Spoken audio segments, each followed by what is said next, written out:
Let's see. We're gonna get next season. I have no idea.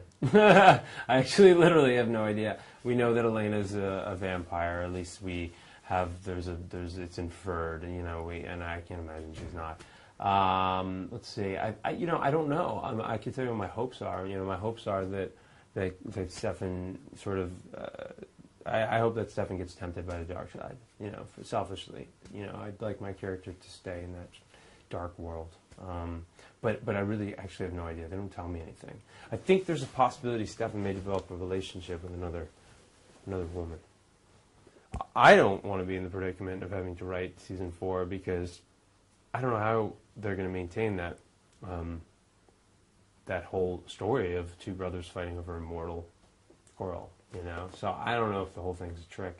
I don't know if they're going to somehow reverse it. I don't know what's going to happen. Ian and myself, the guy who plays Damon, went to Paris and we had these conventions, and we went to a couple of these cities, and it was just, it's wild how enthused some of the locals are. And I was thinking, wow, if we were shooting in Paris or somewhere, or Barcelona, it'd be wild. There'd be people, you know. In Atlanta, nobody really cares. I don't even think they watch the show.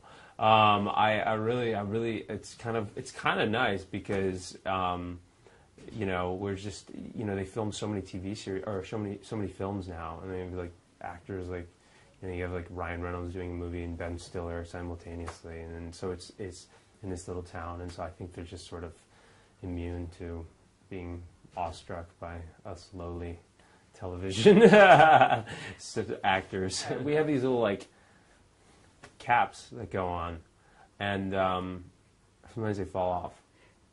That's always a little odd when you're trying to be a vicious vampire and you go in to bite the victim and your tooth falls off. Every country has sort of a different time delay. You know, we're just starting to become sort of a little more popular in Europe, you know, which is kind of, it's interesting because in the U.S. it's still doing well, but we're on season 4 now. God, time flies, you know, it's crazy. You know, I don't know. I mean, I don't know. I know our contracts are only for 6, so technically there could only be 3 more seasons of The Vampire Diaries, or there could potentially be 10 if we decide we want to do more.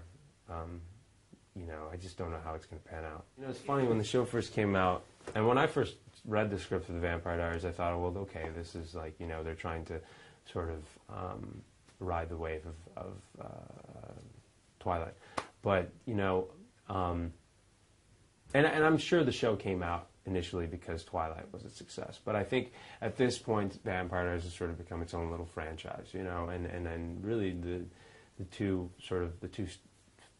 pieces, the Twilight and Vampire Diaries, are really just not incongruent. They're not really, they don't follow, I don't think. To be honest, I've never seen Twilight. But I don't really get that anymore. I don't really get that anymore.